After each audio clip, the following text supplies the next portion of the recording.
Yeah, alright, filters anybody? You're in the right place.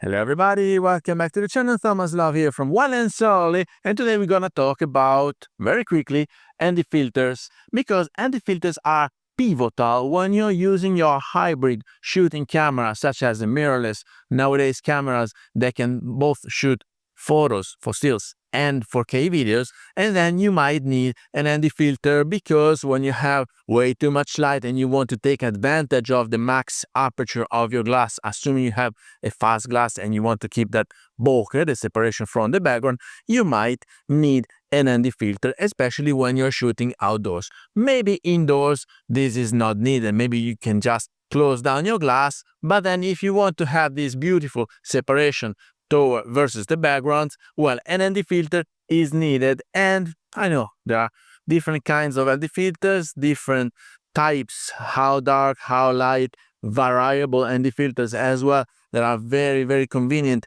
despite they might have some X pattern in the middle of the frame. But guys, you might need to pick up your one. And so once you start opening that Pandora vase, you will find out that there are different ones. You have the super cheaper ones and you have the super expensive ones. And so which one is the one you have to pick up and why? You can have a look at all the K&H. There are a plethora, very, very good offerings from them, fixed values or variable ones, and then you might be tempted about purchasing one, I don't know, on AliExpress or whatever other discount retailer websites, because they come in from just $10, and so worst case scenario, you wasted $10. But I really suggest you don't go for it. Why? Because we tried them already.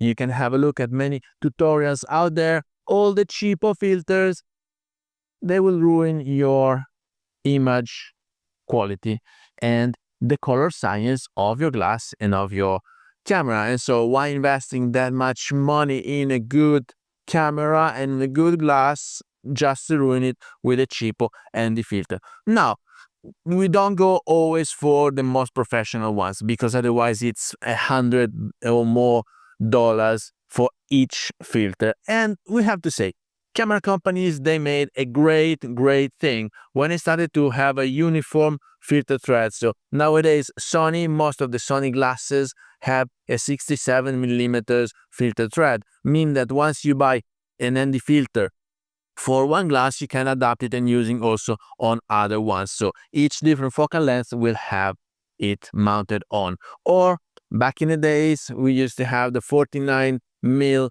thread filter for the Zeiss glasses. I also had 49 filter on my Leica Q2. So there are really a few different sizes, like 82 for the bright zoom glasses, and then eventually you might want to use the step up, step down rings to adapt the ones that you don't have. But as a premise, as an introduction, this was not omnicomprehensive. There are plenty of things to discuss for each and every filter you want to use.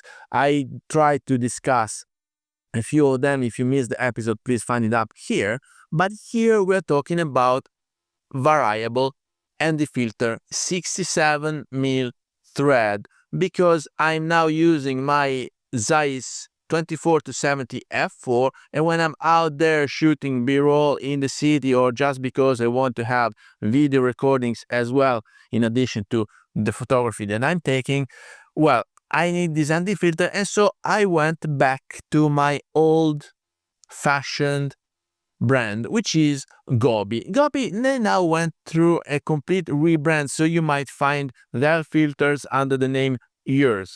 I discovered Gobi many years ago, and it was nice because the quality is not so bad. I have to say, this is not top-notch quality. Of course, you pay for what you finally get, but they're also planting trees for every purchase you make of their product. So warmly recommended Gobi or Yours if you cannot find old stock. Like I went for this old stock Gobi 67mm variable ND filter because it's It's just nostalgia, but the youth are the same products. And so once you mounted them, why you want to have it? Well, first, because it will allow you to change the way you're shooting. So I was in S-Cineton for most of my videos. Once I put the ND filter on, I can start shooting in S-Log, because the base ISO for S-Log is 800 versus the 125 in S-Cineton. So if you don't want to clip the highlights and you're using a higher ISO value, well, you need a filter in front of it, right? But once you switch to S-Log, then also the video that come out, you can play with them, because it's similarly to photography when you have JPEG or RAW shooting. And so in the S-Cineton, they baked in the LUT which you will normally use, while in the S-Log, you can do whatever you want. And so eventually you can have a cinematic video filming. I'm not for it. I'm not for it. I don't have a blue neon light in the background. I'm not shooting in a dark environment, so I'm really not into that cinematic look which apparently everybody have to use. But I have to say, the S-Log is good, because once you start editing in DaVinci Resolve, well, you see a lot of potentials that with S-Cineton you might not have. So let's say that you play quick and dirty with S-Cineton and iMovie. It's a decent result, of course, but if you're shooting in S-Log and editing in DaVinci, well, you have a totally different outcome. And so, give or take something, guys, feel free to go down without the filter and close down your f aperture, but then in the very end, you don't have the separation. But if you go for it, I warmly suggest you have a look at Gobi and yours, because the quality is good. Prices are not so high. It's comparable to K&H, and then also they're planting trees for every purchase. So please bear with me, because I mounted the ND filter, but I forgot the mic, and so this was not supposed to be a vlogging session. I'm just here in the city shooting some B-roll to show you how it is when you switch to S-Log, even with a non-professional camera such as my A7C Mark II.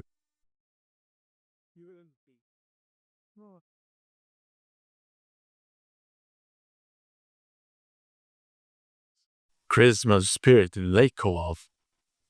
Yeah, right. So we have the native 800 ISO and 3200 ISO, which helps a lot if you want to increase the darkness of the ND filter, because you might even want to have a 3200 shooting, so you are sure you will have separation towards the background, even with an f4 glass. Now I will show you how it works. If you just zoom in, the more you zoom in, the more the separation, right?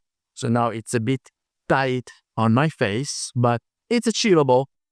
So with that, I hope you got some value out of this video. If you did, please remember to like it, share it on social media, subscribe to the channel so you won't miss the new videos to come. And I guess I will see you later. Thank you. Bye-bye.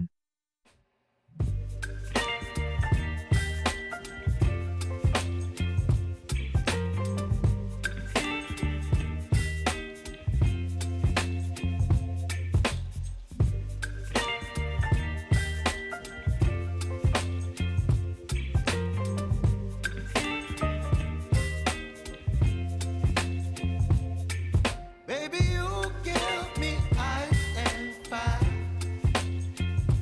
You're giving me wind and rain. You're some kind of butterfly. Baby, you give me midnight. You whip up my appetite.